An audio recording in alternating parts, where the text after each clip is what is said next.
మమతా బెనర్జీకి ఎదురుదెబ్బ తగిలింది. కేంద్ర మంత్రి భూపేంద్ర యాదవ్ నివాసంలో టీఎంసీ ఎంపీలు భేటయ్యారు. భూపేంద్ర యాదవ్ నివాసంలో బెంగాల్ సీఎం సువెందుతో టీఎంసీ ఎంపీల సమావేశం జరిగింది. వారం రోజులుగా కోల్కతాలో బీజేపీ ఎంపీ సీఎం రమేష్ ఉన్నారు. ఇవాళ భూపేంద్ర యాదవ్ నివాసంలో జరిగిన సమావేశానికి సీఎం రమేష్ హాజరయ్యారు. सामने आई है कि सब अंदर ये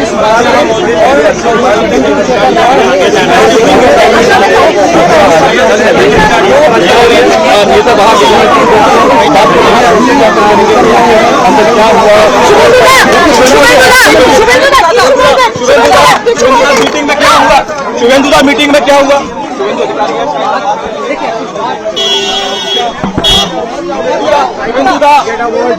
क्या बात हुई अंदर?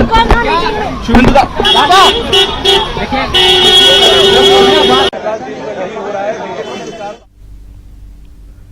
మమతా బెనర్జీకి ఎదురుదెబ్బ తగిలింది.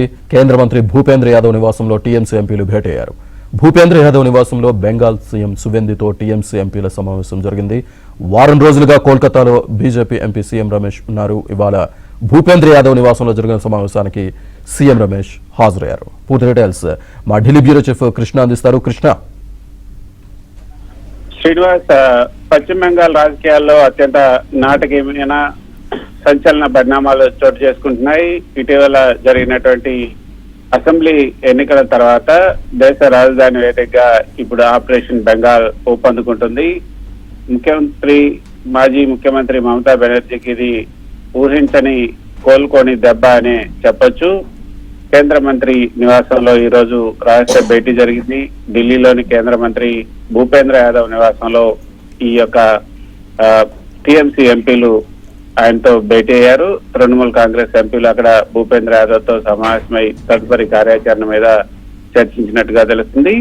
మమతా బెనర్జీకి బద్ధ శత్రువు బెంగాల్ సీఎం అయినటువంటి సువేందు అధికారి కూడా ఈ రోజు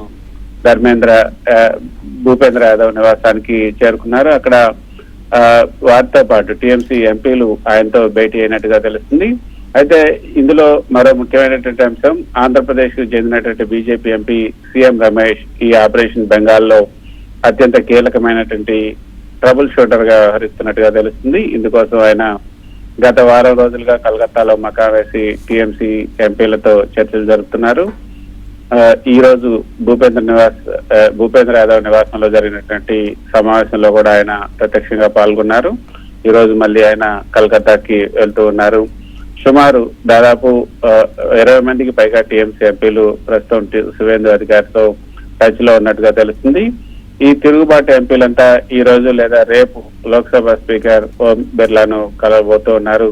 ఫిరాయింపు నిరోధక చట్టం నుంచి తప్పించుకోవడానికి వీలుగా తమను లోక్సభలో ఒక ప్రత్యేక గ్రూప్ గా పరిగణించాలని వారు స్పీకర్ ను కోరబోతున్నారు. ప్రస్తుతం 28 మంది టీఎంసీ ఎంపీలు లోక్సభలో ఉన్నారు.